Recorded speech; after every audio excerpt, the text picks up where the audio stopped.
खरात पर सिर्फ यौन शोषण ही नहीं बल्कि करोड़ों की ठगी के भी आरोप लगे। वो लोगों को डराता था, कहता था कि अगर उन्होंने पूजा नहीं की तो उनके साथ बुरा होगा, उनकी मौत भी हो सकती है। शुरुआत में छोटे छोटे उपाय बताए जाते थे, जैसे धागा पहनना या छोटी पूजा करना, लेकिन जैसे जैसे भरोसा बढ़ता वैसे वैसे महंगे और बड़े उपाय बताने जाने लगे थे। इंडियन एक्सप्रेस की खबर है और वो बताती है कि लोगों को ऊर्जा वाले पत्थर, पाउडर, यंत्र, कस्तूरी और इमली के बीज जैसी चीजें दी जाती थी, जिन्हें बहुत महंगे दामों पर बेचा जाता था। आरोप है कि जो इमली के बीज बाजार में 100 रुपए किलो मिलते थे, उन्हें साफ सुथरा करके चमत्कारी पत्थर बताकर 10,000 से 1 लाख तक में बेचा जाता था। एक मामले में कारोबारी को साल में 3 बार विदेश जाकर पूजा करने की सलाह दी जाती थी।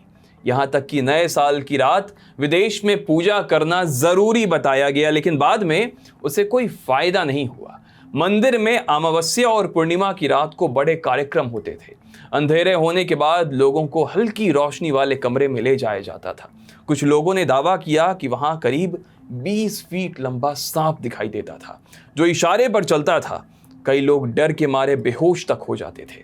अब पुलिस को शक है कि ये सब एक सेटअप था। सांप भी नकली हो सकता है और बाकी चीजें भी बनाई गई हो सकती हैं। अब मामला यहीं तक सीमित नहीं रहा। जैसे जैसे जांच आगे बढ़ी, आरोप और भी ज्यादा चौंकाने वाले होते गए।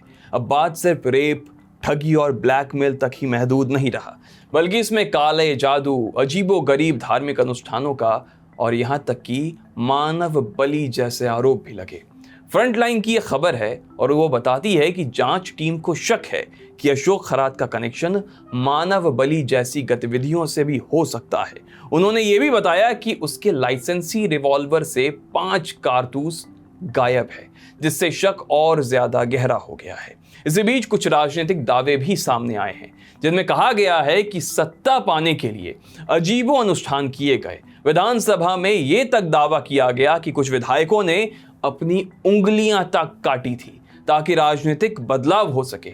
इन दावों की पुष्टि हुई नहीं है, लेकिन उन्होंने इस मामले को और ज्यादा सनसनीखेज बना दिया।